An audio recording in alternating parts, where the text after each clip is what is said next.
हर हर भोलेनाथ। मेरे चैनल पर आप लोग का स्वागत है। ये भोले बाबा का भजन अच्छा लगे तो लाइक शेयर और सब्सक्राइब कीजिएगा। भोले बाबा बारात लेकर के आ रहे हैं, तो क्या लेकर आए हैं बारात में? देवा घर से अइले बरियतिया हो, गौरा मत खोलिहा के मारिया। देवा घर से अइले बरियतिया हो, गौरा मत खोलिहा के मारिया। मत खोलिहा के मारिया, गौरा मत खोलिहा के मारिया। मत खोलिहा के मारिया, गौरा मत खोलिहा के मारिया। देवा घर से अइले बरियतिया हो, गौरा मत खोलिहा के मारिया। सब के बरतिया अइले आजन से बाजन, सब के बरतिया आवे आजन से बाजन। आजन से बाजन हो, आजन से बाजन। भोला लैले डमरू बजनिया हो, गौरा मत खोलिहा के मारिया।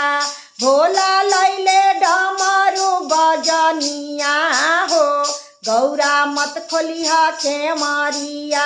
देवा घर से अइले बरियतिया हो, गौरा मत खोलिहा के मारिया।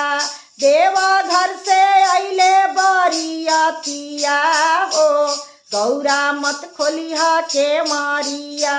सब के बरतिया लावे इयारी से पियारी, सब के बरतिया लावे इयारी से पियारी। इयारी से पियारी हो, इयारी से पियारी।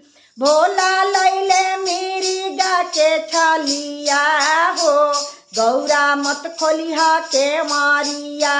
भोला लैले मिर्गा के छलिया हो, गौरा मत खोलिहा के मारिया।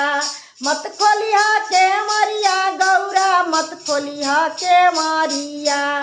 मत खोलिहा के मारिया, गौरा मत खोलिहा के मारिया। देवा घर से अइले बरियतिया हो, गौरा मत खोलिहा के मारिया। सब के बरतिया लावे लड्डुआ मिठाइया, सब के बरतिया आवे लड्डुआ मिठाइया। लड्डुआ मिठाइया हो, लड्डुआ मिठाइया। भोला लैले भंगिया के गोलावा हो, गौरा मत खोलिहा के मारिया।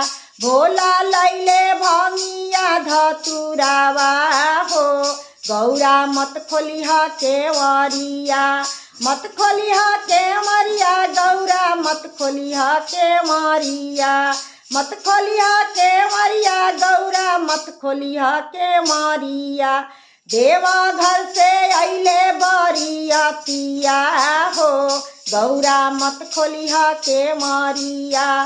सब के बरतिया अइले घोड़ावा से हाथिया, सब के बरतिया आवे घोड़ावा से हाथिया। घोड़ावा से हाथिया हो, घोड़ावा से हाथिया।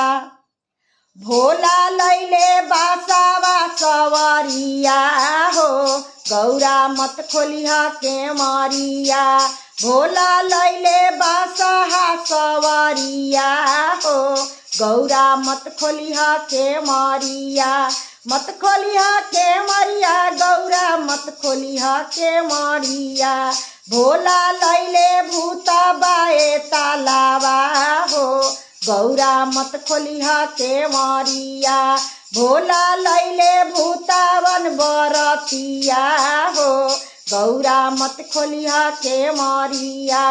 मत खोलिहा के मारिया, गौरा मत खोलिहा के मारिया। मत खोलिहा के मारिया, गौरा मत खोलिहा के मारिया। देवा घर से अइले बरियतिया हो, गौरा मत खोलिहा के मारिया। देवा घर से अइले बरियतिया हो, गौरा मत खोलिहा के मारिया, मत खोलिहा के